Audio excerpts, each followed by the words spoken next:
Today we're talking the Route 50A project. Yes, the one that's going on right now. You want to know all the details? We have them coming up.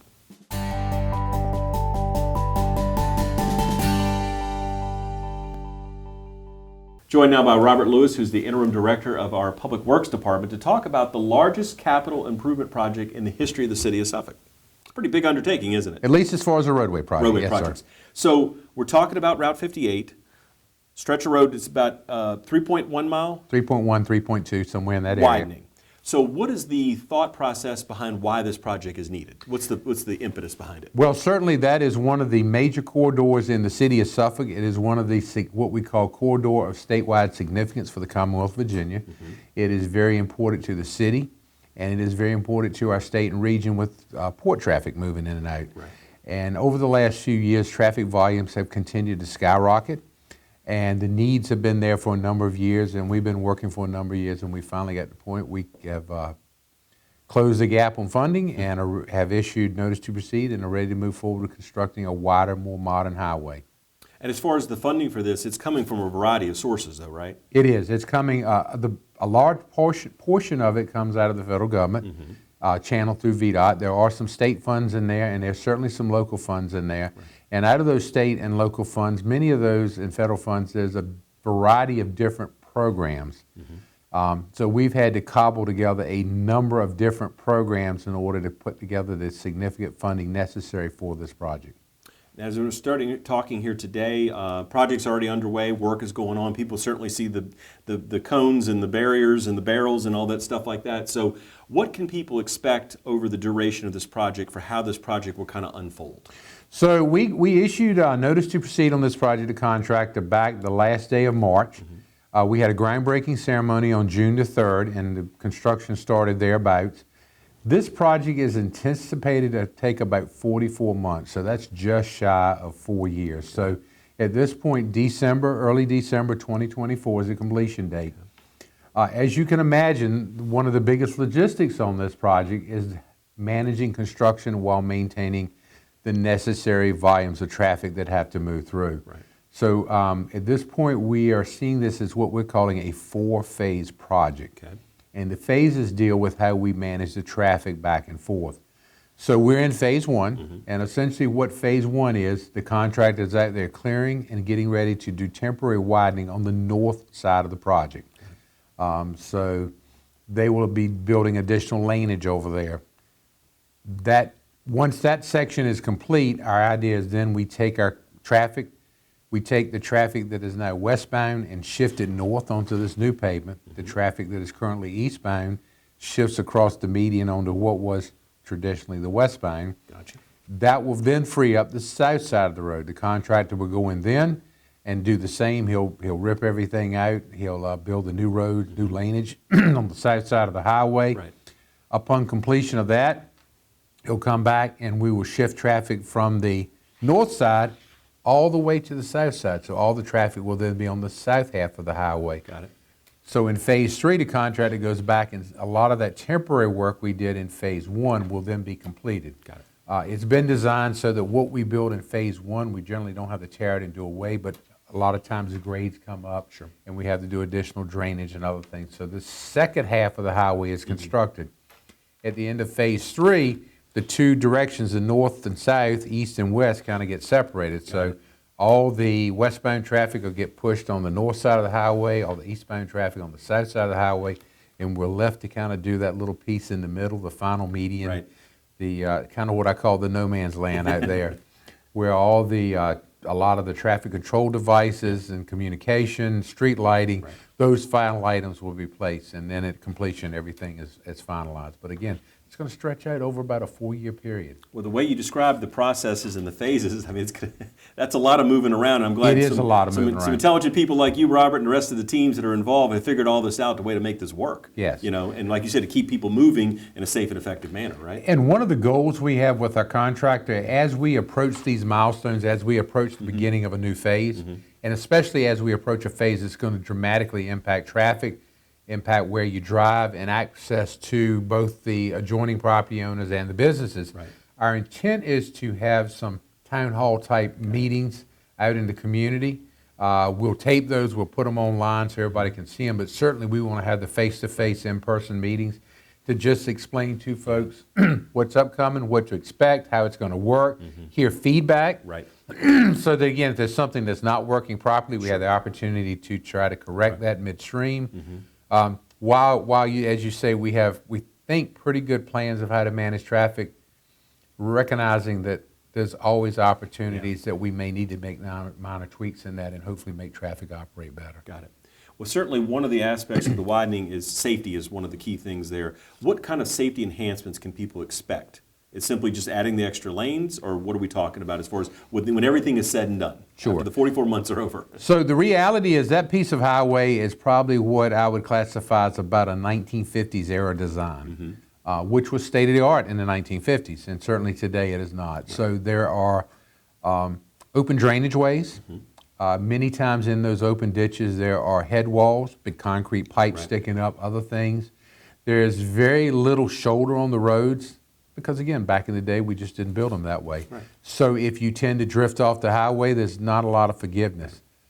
So part of this project is to modernize this highway. So obviously we're going from a 4-lane divided to a 6-lane divided, which will increase capacity.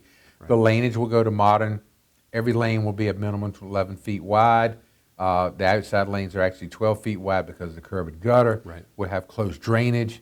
We will have we'll have the safety zones on each side where the fixed objects are back. So again, if you happen to drift off the pavement a little bit, there's a little bit of forgiveness, the opportunity to recover without that. We're upgrading all of the traffic control devices, so all the traffic signals are being upgraded. We're upgrading the lighting out there, so we'll have a nice, modern, well-lit highway.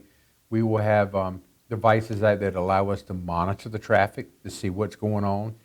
And once we monitor and know what's going on, again, we'll be able to control the traffic lights. And again, if an event occurs, we can manage those traffic signal timings and or make changes remotely without having to take the time to get a person all the way there. We can be reacting almost immediately. It'll also allow us to share that information with the public through the VA 511 program.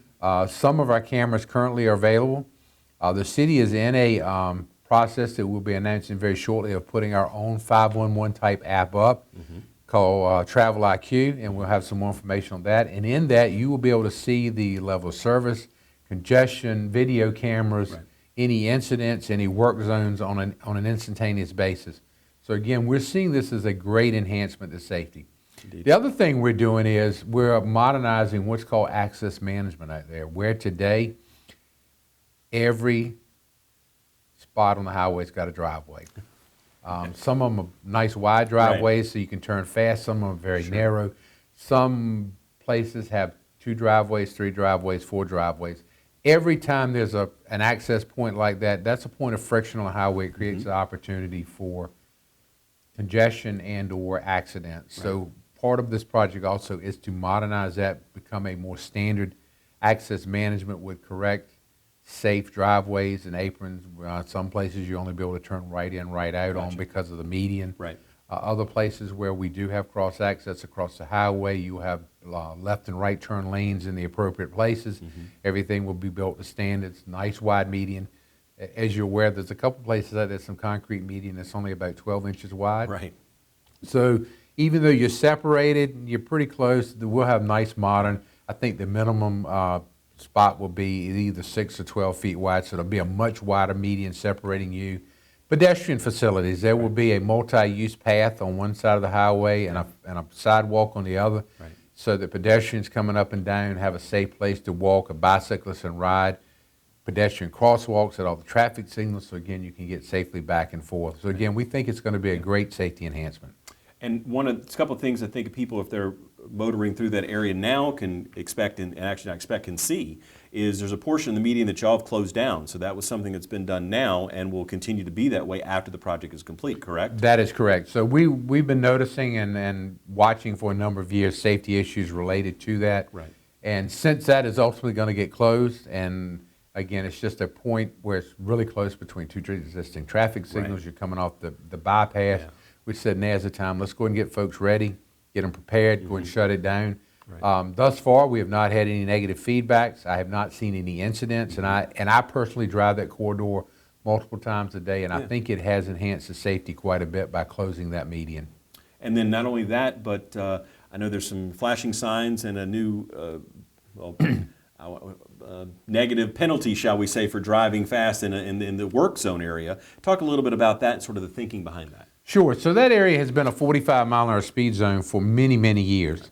As is the case in so many highways in Virginia, people have tended to creep up and not obey the signs. With this going under construction, and again, with the history, there are a lot of crashes in that area already. We wanted to be proactive. So the first thing we've done is we've asked our police department to be more proactive out there in trying to monitor speeds and or help us reinforce the need to follow the speed limits. Right. In addition, since this is a construction zone, under the laws of Virginia, we had the opportunity to go in there and put signage up with flashers and put higher fines on that. The belief is that once word gets out, hey, this is a lot more expensive to speed in, people would tend to slow down, Right. hopefully pay more attention. Right. Our police department has been very proactive in monitoring speeds. They've also been very proactive out there in monitoring the truck traffic and also in helping us watch the red light running. We hear a lot of comments on that corridor about people running the red light, Right. which again is a great safety hazard. Sure. So we've made some minor modifications to traffic signal timing and have them out there enhancing with us and monitoring that. My observation is in the last few weeks, I believe things are getting a little better. But again, we appreciate the public's patience on this and their understanding.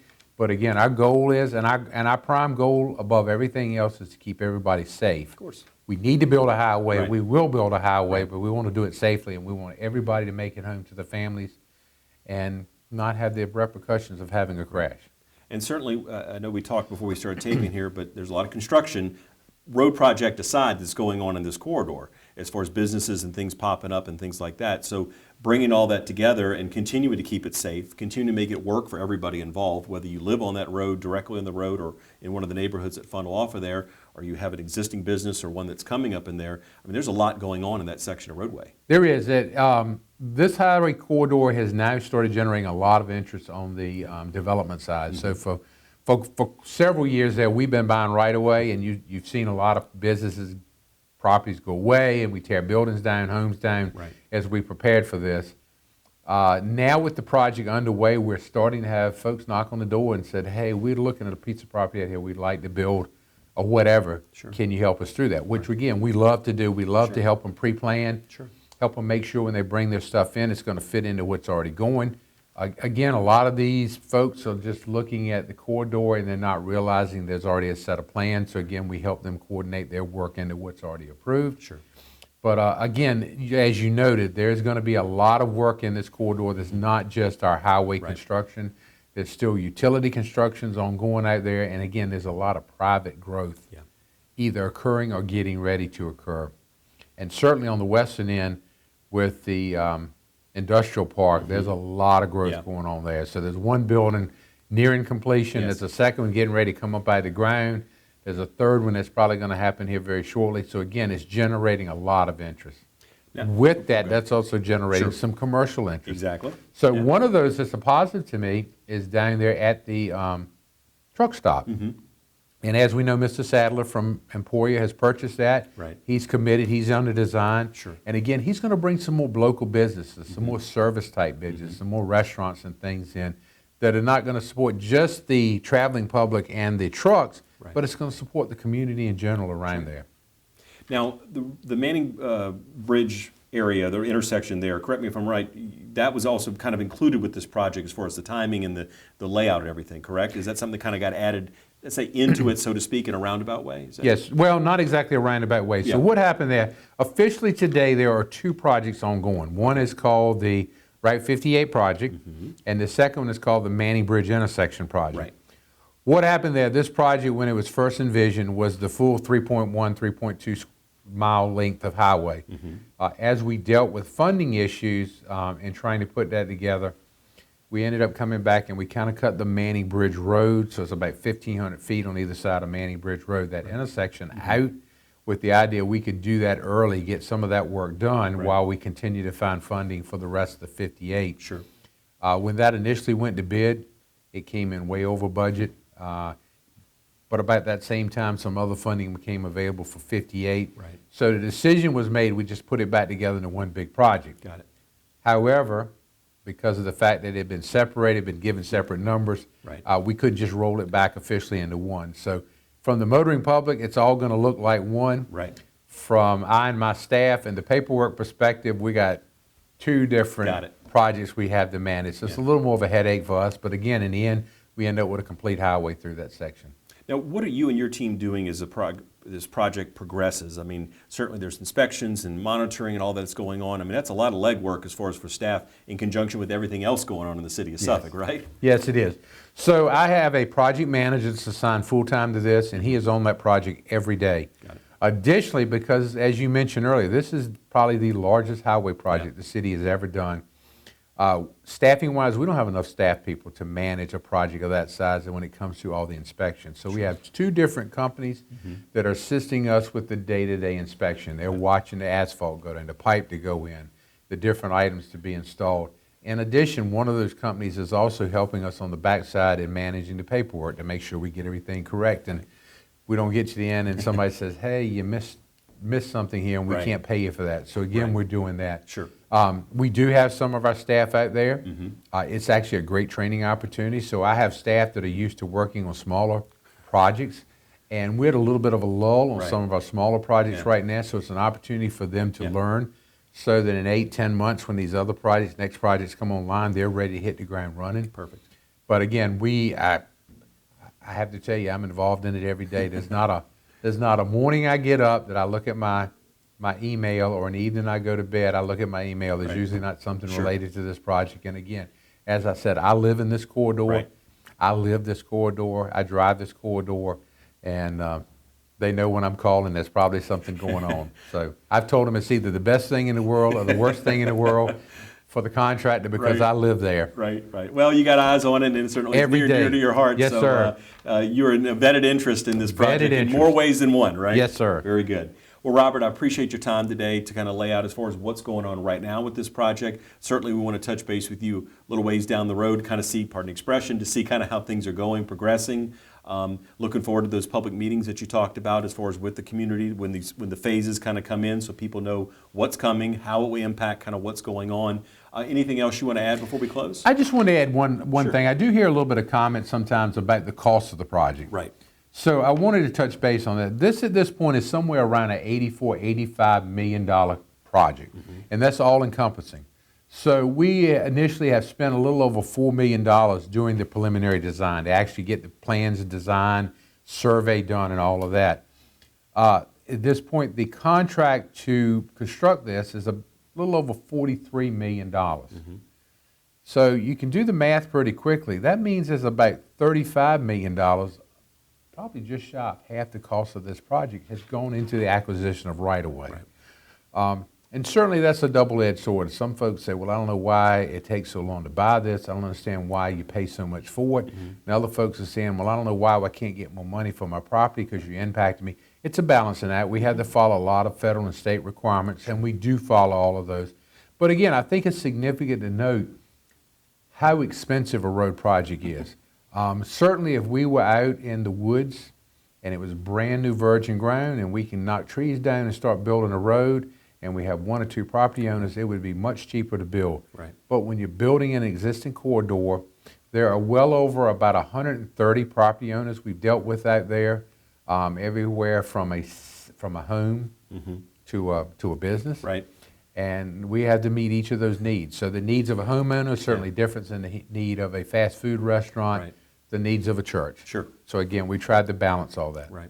And again, that's part of the community approach to what y'all do to make sure you're doing the best you can for as many people as possible and making it work for everybody when everything's said and done, right? Yes, sir. Very good. Well, Robert, again, thanks for your time today. Absolutely. Appreciate all the work you and everybody in Public Works and certainly your conjunction with the police department as well are doing to keep the motoring public moving and safe and enhancing a roadway that certainly needs it, and we'll all be happy when everything's done because we'll have the extra laneage and more flow through the area, right? Absolutely. And if anyone has any Yes. concerns about the project, they're welcome to call my office and reach out to me or my staff, and we're happy to try to assist. Very good. Thanks again, Robert. That will do it for this edition of On the Scene. I'm your host, Tim Kelly. We'll see you next time.